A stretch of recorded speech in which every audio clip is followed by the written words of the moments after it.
enchaîner avec... Bon, bah, c'est parti pour la théorie. Hein. Waouh, qu'est-ce qu'elle est longue. Bon, c'est parti. Vous ne verrez plus One Piece de la même façon après cette théorie. On ne verra plus du tout One Piece de la même façon après cette théorie. J'ai hâte. J'ai vraiment hâte que ma vision de l'œuvre change totalement. C'est parti. Que le haki ne suffit plus.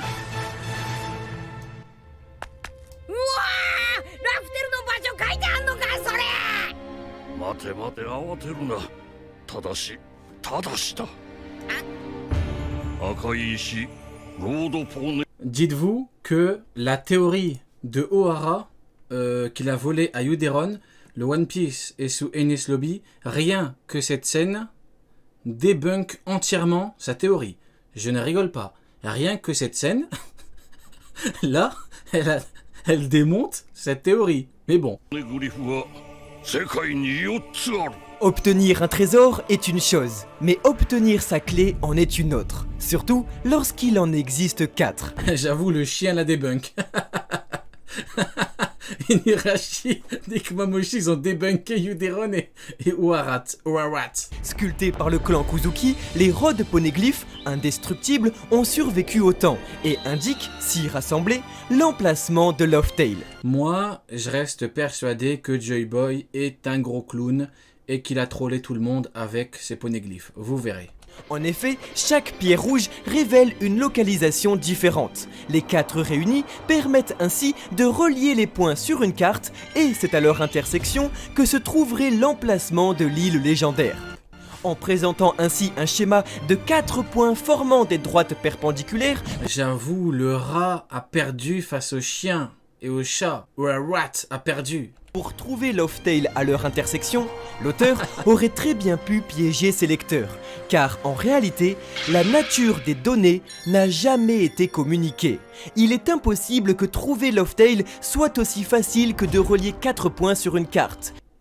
Sinon...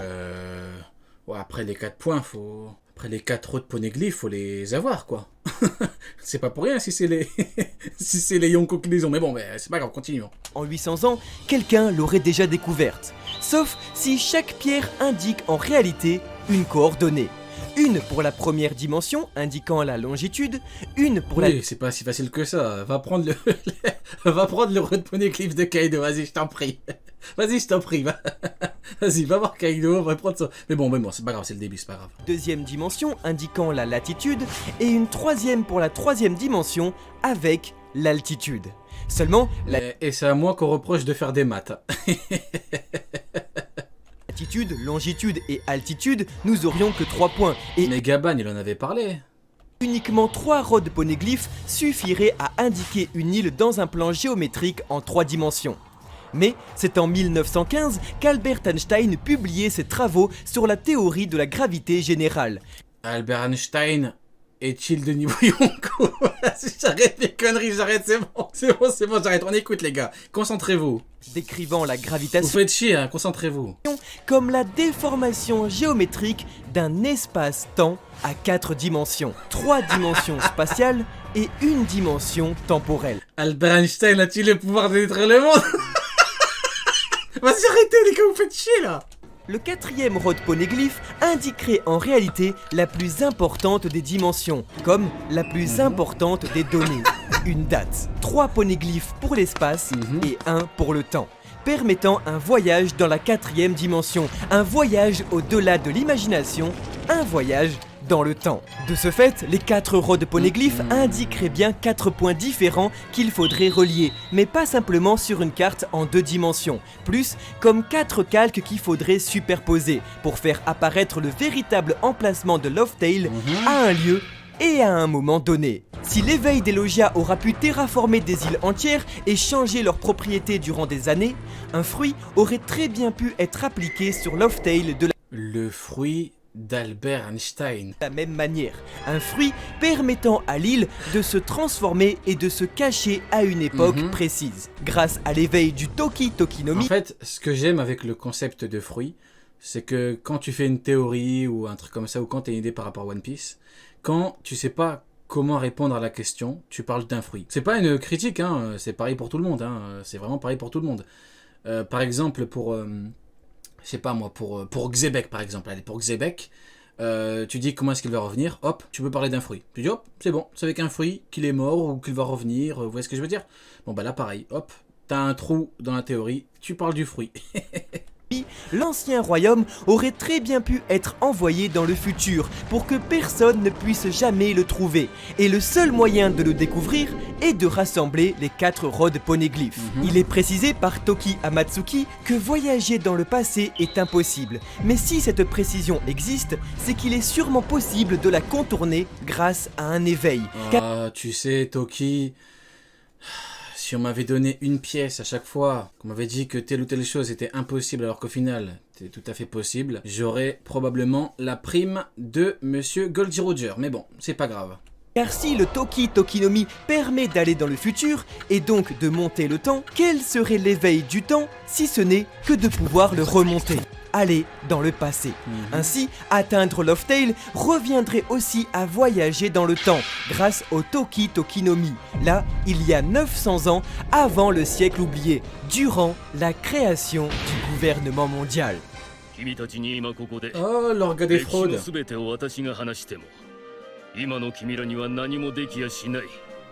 C'est au chapitre Regardez, hop, attendez, hop. 5.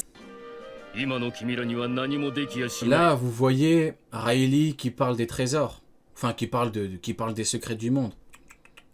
C'est pas ça qu'il faut voir. Il faut voir un homme qui n'a pas combattu depuis 20 ans et qui pourtant parvient à faire dire à Kizaru qu'il est plus faible que lui. Si ça ne vous plaît pas, pleurez un bon coup. C'est au chapitre 507 que Silver Riley, rare personne au monde encore vivant... Quel flot, bordel de merde, c'est quoi ça? C'est au chapitre 507 que Silver Riley, rare personne au monde encore vivante à avoir vu le One Piece de ses propres yeux, disait au Mugiwara « Même si je vous racontais toute l'histoire maintenant, vous ne seriez pas capable de faire quoi que ce soit. Le moment n'était donc pas encore venu et le timing est important. Nous sommes arrivés trop tôt, disait Goldie Roger. Un jour, quelqu'un arrivera et nous surpassera. Un jour, renaîtront les armes antiques. Ce jour, le roi rencontrera la princesse et les baleines chanteront son retour dans le nouveau monde. Ce jour-là, Joy Boy sera revenu. Ainsi, le seul moyen de réaliser le souhait de l'ancien royaume et la volonté du Ji... Quelle puissance Albert Einstein, hein. Tout ça commence avec Albert Einstein. Et d'arriver à un lieu fixe... Il est trop sous-coté Einstein, hein. Et à une époque précise. Goldie Roger le comprit et décida alors de dissoudre son équipage et de lancer la grande vague de la piraterie pour que quelqu'un arrive au bon moment. Grand Line, véritable couloir maritime, est comme le temps. L'on peut avancer ou reculer, voyager en avant ou en arrière. Mais il est impossible de se rendre sur le côté, dû à Calm Belt. La route de tous les périls est donc une frise chronologique E égale MC2. Vous êtes des gamins. des aventures. Seulement, cette frise fait en réalité une boucle. En effet, si Lodestar est présenté comme la toute fin de Grand Line, sa dernière île, et que Loftail est présenté comme son au-delà, après avoir fait le tour du cadran, il ne peut se trouver que son commencement. Le commencement du monde comme de l'histoire. Au final, Grand Line représente le couloir du temps, que les voyageurs remontent grâce à un lock-pause qui se porte étrangement au poignet comme une montre. Le tout pour arriver à destination, là où tout a commencé. Et si les lock-poses représentent une montre, les Eternal Poses, eux, représentent étrangement un sablier. C'est vraiment incroyable dans le film, hein. Quand Luffy, bon tout le monde a dû le voir le film, quand Luffy détruit le truc là de Roger, et qu'à la fin t'as le flashback avec Roger... Ouais, c'est trop. Symbole de la fuite du temps. Ainsi, la fuite du temps. Attrapez-le! Faire en sorte que le temps s'écoule à il nouveau s'enfuit. depuis le début, il faut le retourner. Retourner le monde. Une expression utilisée par Goldie Roger invitant Silver Riley à rejoindre son équipage au chapitre 603. Une expression utilisée par Oden Kuzuki invitant Toki Amatsuki à se téléporter au chapitre 973. Et une expression utilisée par Don Quirote Doflamingo affirmant connaître le secret de Marie-Joise au chapitre 762. Est capable de retourner le monde. Ok. Donc il prend tous les persos importants qui sont liés de près ou de loin au trésor, qui disent retourner pour dire que ça peut coller avec le fait qu'il faut retourner. Okay. Le secret de ce monde serait donc de le renverser au sens Renverser propre, le monde. retourner le sablier pour remonter le temps. Renverser le tablier pour remonter le temps. Voyager dans le passé, comme le précisait Toki, est donc bel et bien impossible, sauf si le futur est le passé, et qu'il permet donc de réécrire l'histoire en créant une boucle. Ainsi, en se Comme dans Pirates des Caraïbes en fait. rendant sur Loftale, les Mugiwara voyageraient dans le temps à l'époque du siècle oublié et de l'ancien royaume pour libérer un nouveau pays. Car quoi de mieux au final pour présenter le flashback le plus attendu de tout le manga que de le vivre, le siècle oublié. Le sablier, pas le tablier. J'ai dit le tablier. Attends, parce que j'étais concentré. J'ai dit retourner le tablier. Faut se concentrer les gars, on va rien comprendre. Serait donc en réalité le futur des Mugiwara et donc le dernier arc de One Piece. Totalement insouciant comme à son habitude, Luffy vivrait l'ultime aventure de sa vie et libérerait l'ancien royaume en proie au gouvernement mondial, devenant le dieu soleil Nika et la légende de Joy Boy, celle dont tout le monde parle depuis 800 ans. Ok, bon, première partie de vidéo, en gros, il dit qu'ils vont retourner dans... Voyager dans le temps, quoi, en fait. Ok. Chronologiquement, l'éveil de Nika se ferait donc bel et bien contre Kaido sur Onigashima, et c'est par la suite que Luffy, contrôlant parfaitement son Gear 5, libérerait le monde en restant en mode Nika, expliquant pourquoi il n'existe aucune trace d'un Moon Retourner le tablier. qui dit Luffy aux cheveux noirs dans l'histoire. Car il y a 800 ans, Luffy, en Gear 5, Ok, donc maintenant je comprends le truc avec Enric et tout, je comprends parce que du coup, ouais, c'est ce qu'il m'avait... Il m'avait parlé de ça du coup dans le live avec le voyage dans le temps, avec Franky, le Zoro Ryuma et tout. Ok.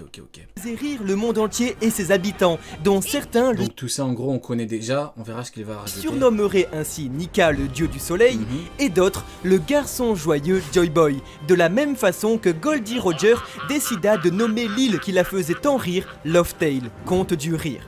Luffy ferait ainsi et malgré lui croire au gouvernement que le premier réveil du Hitonomi modèle Nika date d'il y a 800 ans, alors qu'en réalité, il s'est fait sur Onigashima au présent. Jamais la mort de Joy Boy n'a été confirmée. Quand Ryo dit ok et que Google s'active et coupe le live. Ok Google. Lance la kiffance de Naps. Et peut-être que Tu me diras si ça marchait. tout ce qu'il a fait, c'est revenir au présent, grâce au Tokinomi de Toki Amatsuki, permettant à l'histoire de s'écrire et au gouvernement mondial de prendre le pouvoir durant 8 siècles, jusqu'à son retour, jusqu'au retour de Joy Boy avec les armes antiques. Le Zoan mythologique du Hitonomi modèle Nika n'aurait donc jamais été mangé 2 fois, mais seulement une. Et sa volonté, comme indiqué par le Gorosei, J-Série, quelle est la véritable puissance de Albert Einstein? attendait seulement de retrouver son possesseur. Il n'a jamais choisi Luffy, il n'a fait que retrouver son détenteur dans un magnifique paradoxe temporel, pour que ce dernier réalise son voyage, retourne sur Loftale dans le temps pour changer l'histoire et donc libérer le monde grâce aux armes antiques, car tout ce qui s'est passé devait se passer. Tout ce qui devait se passer... Le monde grâce aux armes antiques, T'as vu la bête de phrase? car tout ce qui s'est passé devait se passer. Tout ce qui s'est passé devait se passer. Ouais, bizarre. Quand je disais que Zoro va combattre King parce que Zoro doit combattre King, bizarrement, ça parlait beaucoup. Au final, le temps... Le temps, en fait, toujours on est dans le thème, hein, le temps. Hein. Tout ce qui devait se passer, s'est passé. Tout ce qui s'est passé devait se passer, c'est ça, Albert Einstein. Hein.